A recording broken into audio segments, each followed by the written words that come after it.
कल दो इंसान रात भर छात्रों की रक्षा करता रहा। एक थे न्यूज पिंच के संस्थापक अभिनव पांडे और दूसरा थे चंद्रशेखर आजाद। ऐसे ऐसे लोगों को मैं वाकई में सलाम करता हूं। ये दोनों लोग रात भर जंतर मंतर पर डटे रहे और पुलिस के कार्रवाई से जंतर मंतर पर बैठे तमाम गरीब छात्रों को इन दोनों ने बचाया और रक्षा की।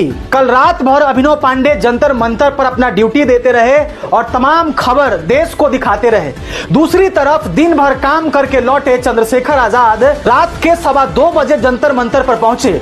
चंद्रशेखर आजाद कहते हैं कि जैसे ही मैं वहां पे पहुंचा तो एक लड़के ने कहा कि भैया हम सबको छोड़ के मत जाइएगा, नहीं तो ये लोग हमको बहुत मारेंगे। सोचिए इस सरकार से छात्रों के अंदर कितना डर है। छात्रों को डर है कि ये दमनकारी सरकार हमारे ऊपर दमन कर सकती है और हमारे मुंह को दबा सकती है और हमारे ऊपर लाठी चार्ज करवा सकती है। और एक बार नहीं बल्कि कई बार छात्रों के साथ ऐसा हो चुका है। सोच कर देखिए कि एक इंसान दिन भर काम करता है, दिन भर अपना कार्यक्रम करता है और रात को जब फ्लाइट से 2 बजे दिल्ली लौटता है तो ठीक उसी टाइम वो बिना अपना घर गए, बिना कुछ खाए पिए सीधे जंतर मंतर पर पहुंच जाता है और जाकर के छात्रों के बीच में बैठ जाता है। ऐसे ही कोई इस देश में चंद्रशेखर आजाद नहीं बन जाता, ऐसे ही देश में कोई अभिनव पांडे नहीं बन जाता है।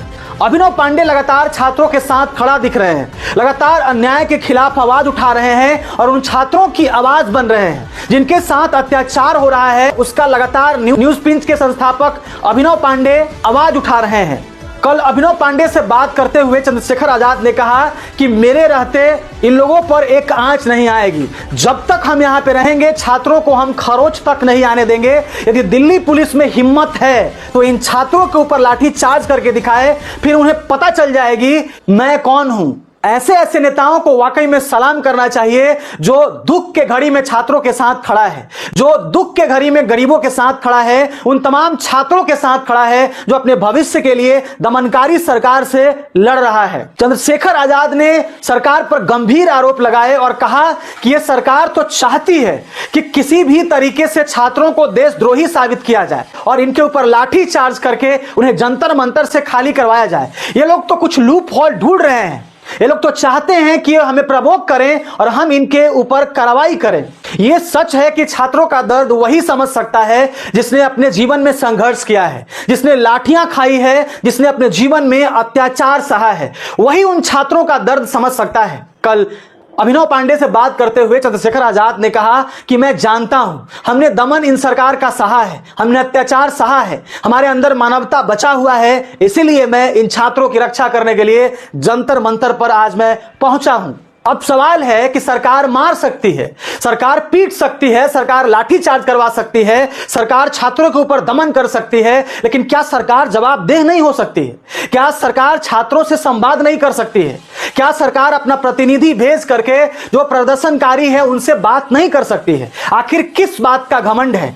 यह सरकार कहती है कि इस देश में जनता मालिक है, लेकिन मालिक के साथ इस तरीके से दुर्व्यवहार करना क्या यह पाप नहीं है? क्या यह गुनाह नहीं है? क्या यह डिक्टेटरशिप नहीं है? क्या यह तानाशाही नहीं है? तो क्या है? इस सरकार को लगता है कि हम सब दिन अमर रहेंगे, इस सरकार को लगता है कि हमारी कभी सत्ता जाएगी ही नहीं। लेकिन इस तरीके से यदि चलता रहा, इस तरीके से यह सरकार काम करती रही तो जिस दिन सत्ता से गायब होगी उस दिन इनके साथ वो होगा जिसकी कल्पना इन लोगों ने नहीं की होगी। इनका आने वाला बुढ़ापा जेल में कट जाएगा यदि ऐसे ही ये लोग काम करते रहे। किसी ने सच ही कहा है कि आंदोलन का मतलब ही होता है किसी का दमन झेलना, और आज आंदोलन करने वाले लोग दमन झेलने के लिए तैयार हैं और दमन झेल रहे हैं। आपने देखा किस तरीके से किसान आंदोलन में किसानों ने इस सरकार का दमन सहा, किस तरीके से इस सरकार ने किसानों की जान ली। लगभग 600 से 700 किसान आंदोलन के दौरान मारे गए। यही होता है दमन और यही होता है दमनकारी सरकार। बाकी अभिनव पांडे के बारे में और शेखर आजाद के बारे में और जितने भी छात्र वहां डटे रहे उसके बारे में आप क्या सोचते हैं? अपनी प्रतिक्रिया जरूर दीजिएगा। आज के लिए